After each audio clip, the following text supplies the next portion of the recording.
What's up, guys? Welcome back to How to Make an Elite Weapon, where today we'll be covering the KF5 Spanner. This has been a really requested weapon variant, and yeah, I decided to finally cover it today because I want to do something with the Spanner in the future. So before we actually get into the actual Spanner stats and the whole usual thing, I will kind of want to cover the KF5 more than we covered the base variants around here, because it has a very good attribute, something weird about it that many people overlook just because the ASM1 is really good. But in some sense, the KF5 can be better if you use it the right way than the ASM1. Now, as usual, to start off the whole variants, we'll be going in with the damage. So the normal KF5 kills at 33, 22, and 18, making it a 46 shot kill, really average. And we want the rounds per minute. Our rounds per minute is actually 869.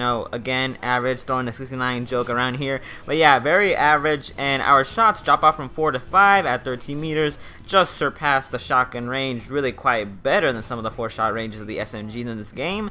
And they drop off from 5 to 6 at 30 meters. That's you won't be trying to shoot that far. Hopefully you guys won't, because that's moves into the assault rifle territory. So you guys might want to stick into less than 30 meters. But it's good to know that it's a 5-shot kill all the way up to 30 meters.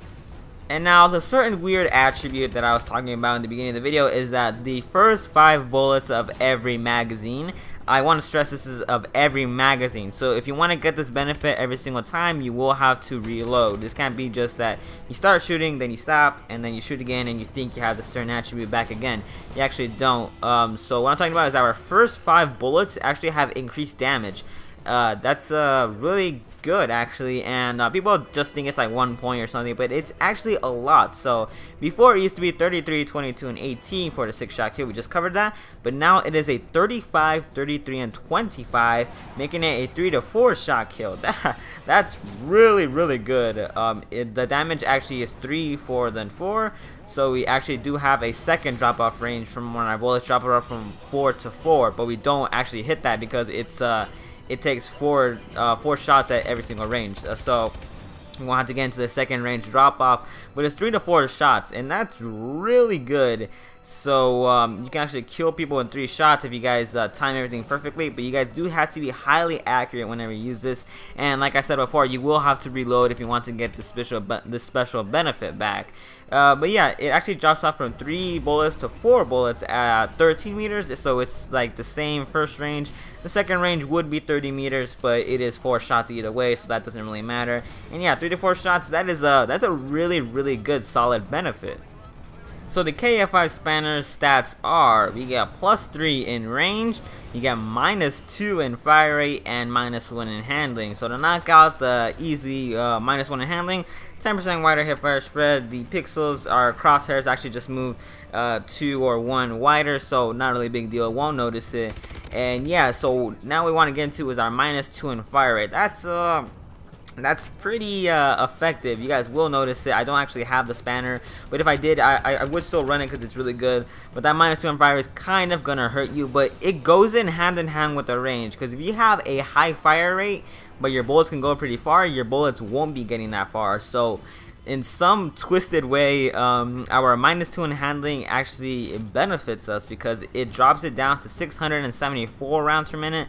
That's somewhere around the lower assault rifles, but it actually makes the KF5 Spanner some sort of assault rifle submachine gun hybrid.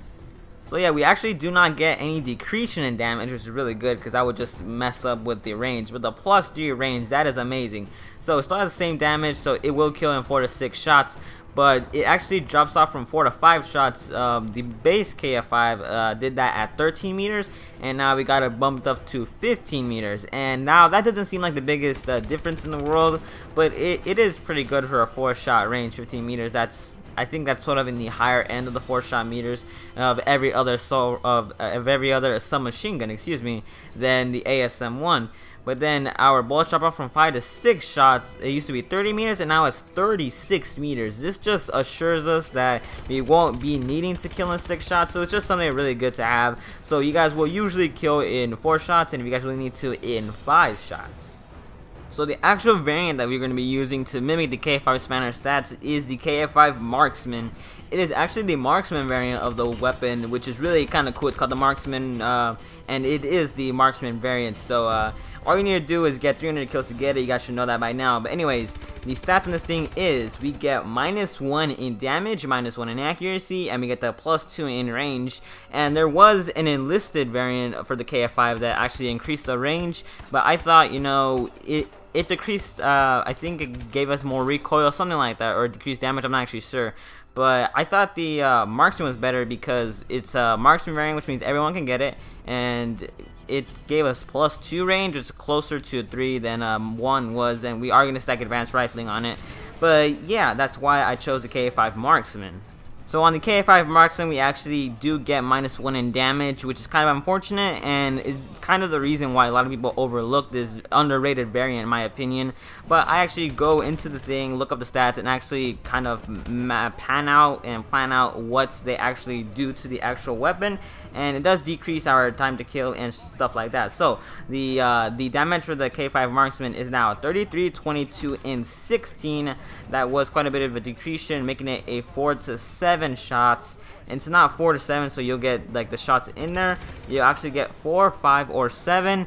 We actually do skip the 6-shot range, and getting a headshot at long range will only bump it up to 17.7, something like that. And that's still not enough to get a 6-shot kill, so you can't get 6-shot kills. And we do get a 7-shot kill range, but the +2 in range actually changes that. So our time to kill from 4 to 5 shots is 15 meters. If you guys look at the spanner, that is actually the same as the spanners. So it changed the close range when it changes.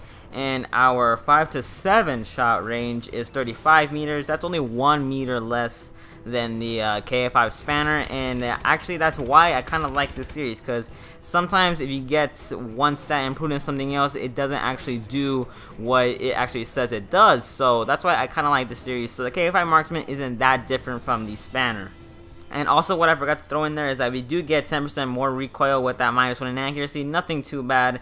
And the fact that we do retain our fire rate means that foregrip will kind of be recommended, because the K5 normally I run it with a foregrip, but with that -1 in accuracy it kind of makes foregrip mandatory.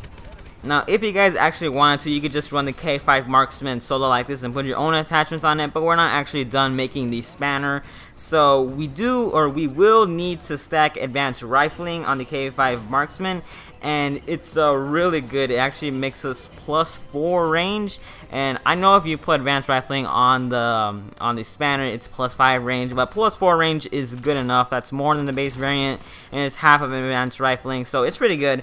And what it changes is our 4 to 5 shot kill is now 19 meters. That is almost double shotgun range. That is really good.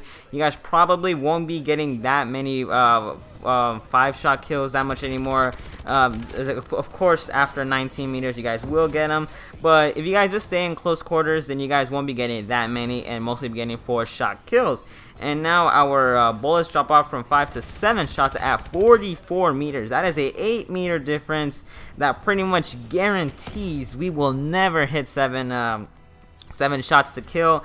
And that's only if you're trying to go for extremely long ranges, which I do not recommend. This is still a submachine gun, and our variant does not have that decreasing in fire rate, so ours will still kick more in combination with that at -1 in accuracy.